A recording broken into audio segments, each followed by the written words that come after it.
All right, hello and welcome back. Today I decided to hop on the current art trend of redrawing your 2016 work in 2026 and kind of seeing how far your art skills have progressed in the past 10 years.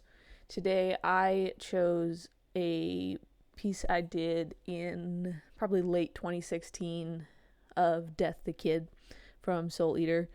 I, at the time, had not actually watched Soul Eater. I'm fairly certain I took from a Tamatka video, because here's the original, and that was very much not the style I was drawing in at the time, so I believe it had to be copied from somewhere. But I decided to do digital for the redraw, mostly because I don't do digital art all that much, and I wanted an excuse to use my tablet that I paid a lot of money for. And also because I wanted to kind of expand my skills in more directions than just linear progressiveness, I guess, if that makes sense. Like, I think my anatomy is fairly all right, and my understanding of colors is pretty good. So I wanted to really get a grasp on rendering and lighting and kind of figuring out the ins and outs of Krita, which is the program I'm using here, because I'm really not all that familiar with it outside of the basics. So getting to use this, especially playing around with all the different layers and what they can do, all the different modes, was really a lot of fun. Speaking of technology, though, I really think it's super cool and fascinating to see where all the, I guess, different lines of technology have evolved into throughout the 10 years that it's been since I did the original. As you can see in the original, it's just your standard Canson flat paper sketchbook with probably a Bic mechanical pencil. That was about all I used at that time. And, at that time, Copic markers were the big thing. If you had Copics, you were a professional. You saw it all over the internet. Every little baby artist was begging their parents for a set of Copic markers, myself included. I'm not exempt from this. But I think it's really cool now that young artists who come into this hobby, into this creative field, have all sorts of choices for the mediums and materials they want to use. For example, I am using a Huion Canvas 13 Pro, I believe. And at the time that I did the original piece, having something like that, one of those screens that turns on and lights up and you can see what you're drawing on the screen, that was so far out of the realm of possibility. If you wanted those, you bought a Cintiq and it cost you $1,000, and you probably were already working professionally to have that. And nowadays they're 100, 200, $300, which is still a significant amount of money for a young artist, but it's a much more attainable goal. And the baseline of technology is much higher. There's a much higher standard for the price that you get, instead of having really, really crappy equipment that was super cheap and really, really nice equipment that was completely unattainable. You now have this huge middle ground in the world of not only digital art, but also traditional art. There are art stores on every corner. There are hundreds and maybe even thousands of art brands that artists can choose from, such as for example, all the different brands of quote unquote Copic style markers that have popped up. 10 years ago, it was, you bought Copics, they were really, really expensive, they came straight from Japan, and they were professional level, tools that you either attained through your workplace or you spent a ass load of money on, and that was it. But now you have all these different marker brands. For example, Ohuhus. I use Ohuhu markers in my traditional art, and I love them. They're incredible.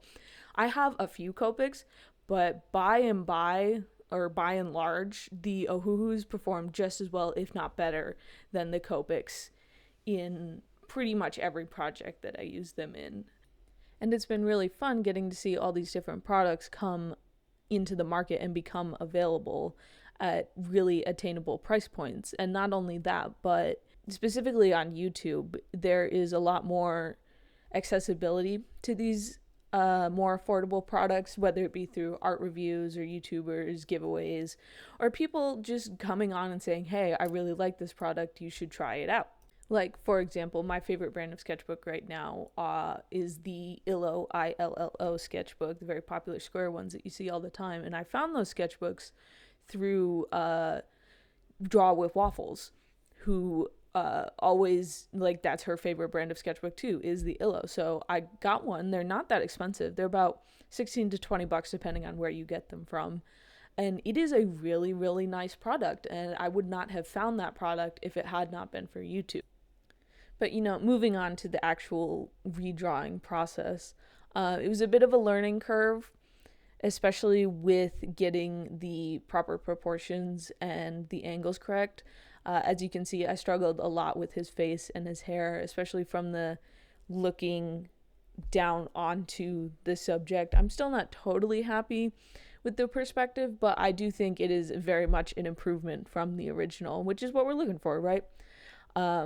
I left a lot of space on top so I could really get that kind of eerie lighting look. And here I am filling in his skin with a green underlayer because green is the opposite color to orange, which is what most skin tones are. So by doing a green underlayer and then covering it up with orange on top, it creates a more natural looking skin tone. Obviously, this is Death the Kid. He's not a normal human. So he does end up looking a little washed out in the final product. But that's intentional. I can still do that with the green wash and put the orange on top. I just have to pick kind of more sickly looking colors. But here I'm doing the shading in gray so I can really get a handle on the sharp versus soft shadows. I wanted him lit from above, kind of like a very eerie, spooky single light bulb in a lampshade kind of thing. Here I'm just kind of washing out the shadows for his clothes because his clothes are black, so they're whatever light parts are going to be the parts that are absorbing whatever light is overhead, whereas his shirt is white, so it's just going to be shadowed over by his face. Here I'm kind of rendering in his face with that overhead lighting. I really like the way the under nose and mouth came out. I think I could have gone a little bit harsher with the eyes and kind of the forehead shadows, but I didn't want to overdo it with the lighting and have it be too harsh. So I think I ended up sacrificing the harsher lighting so that I could render it more, which is really fun. I definitely got carried away with this rendering, but rendering faces is one of my favorite things to do. So here I'm just kind of doing the forehead and kind of the quote-unquote harshest shadows, getting his nose in place. And again, I was having a lot of fun with this. I always generally, when I'm working traditionally, tend to do my lighting and my values and my shading before I do my colors. And again, talking about technology, the only reason I do this with my digital art is because of the different layer modes. So, multiply, addition, burn, overlay, screen. I can make whatever color I use for the shading match whatever color ends up on top without having to sit there and go through and color pick it like I would traditionally, because I don't have that ability to overlay different modes on top of each other.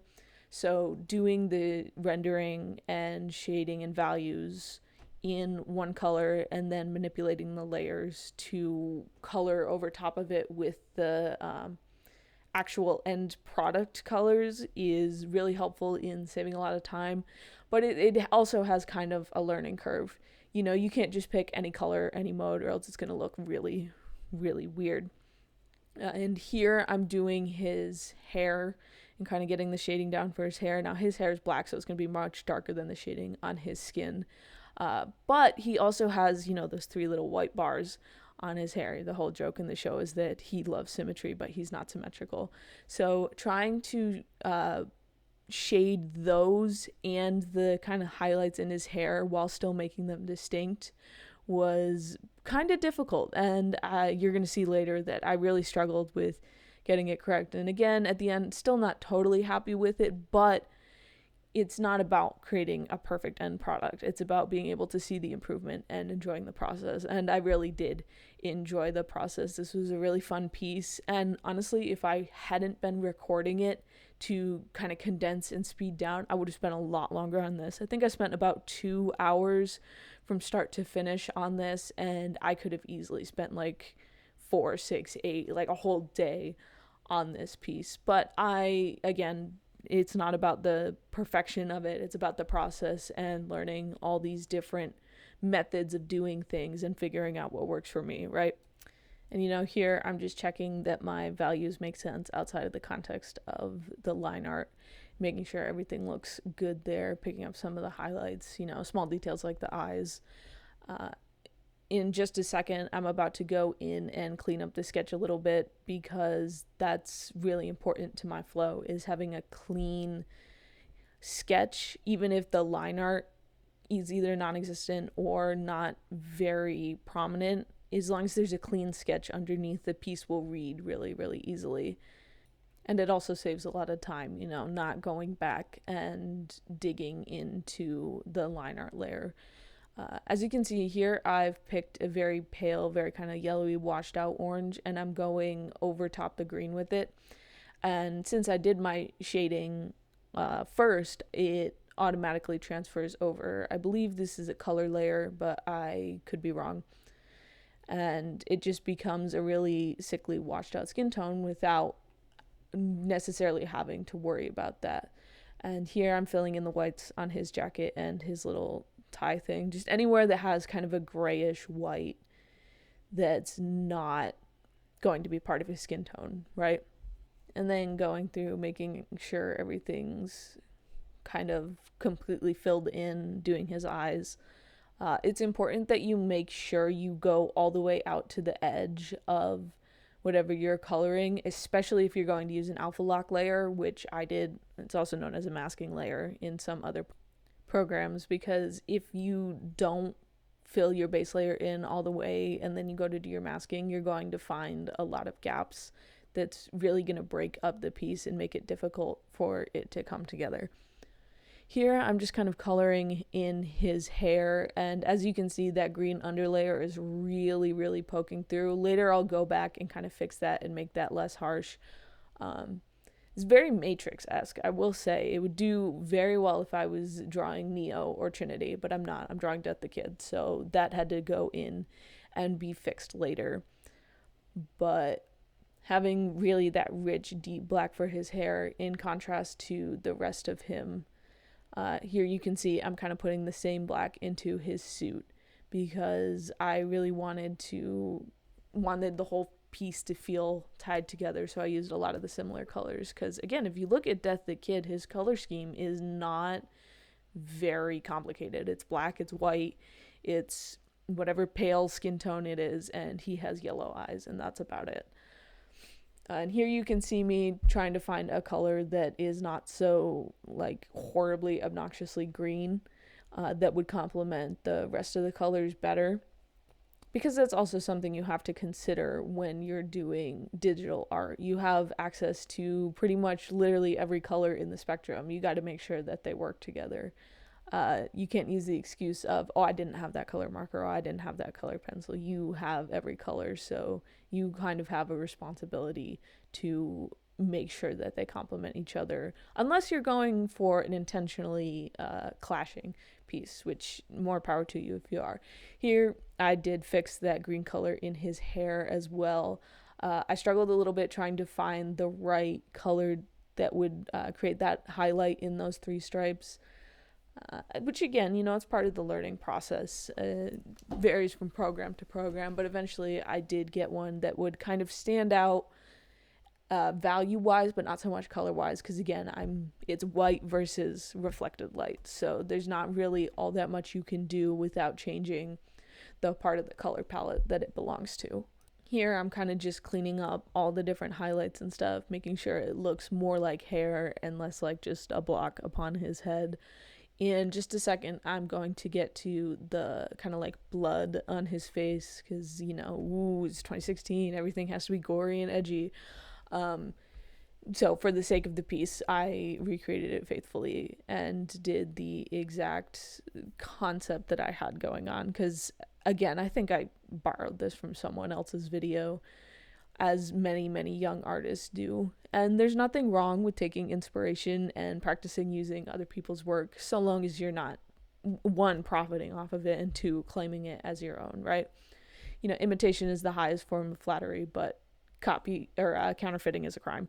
So here I'm trying to figure out what's going to work best for the line art layer, just to really make it pop and kind of solidify the, I guess you could call it, anime-esque outline that it has, because I tend to like very thick, solid outlines, which definitely was influenced and still is by my love of anime and manga and various, I guess, cartoonish influences, even though I don't really like calling them cartoons, because cartoons has a very specific connotation to it, right? And I would argue almost all titles that you would call anime are not cartoons. So that's my hot take on that. But here I'm just kind of filling in the blood, making it look, all eerie and spooky and gooey, but at the same time, trying to be as accurate as I can. I did not have a reference for this, so I was just kind of freeballing.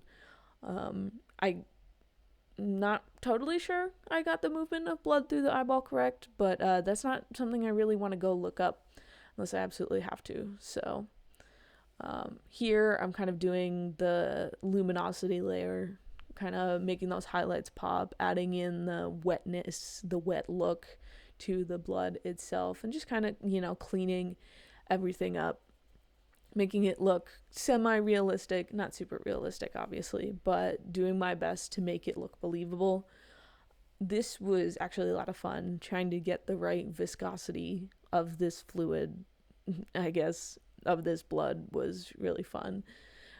And using my imagination and kind of considering, okay, how would a liquid of this thickness move around this form? How would it move around an eyeball? How would it move around a face? One thing I wish I had done was I wish I had colored in his hair to look like it was matted in blood and kind of just sitting, instead of kind of just sitting on top of it.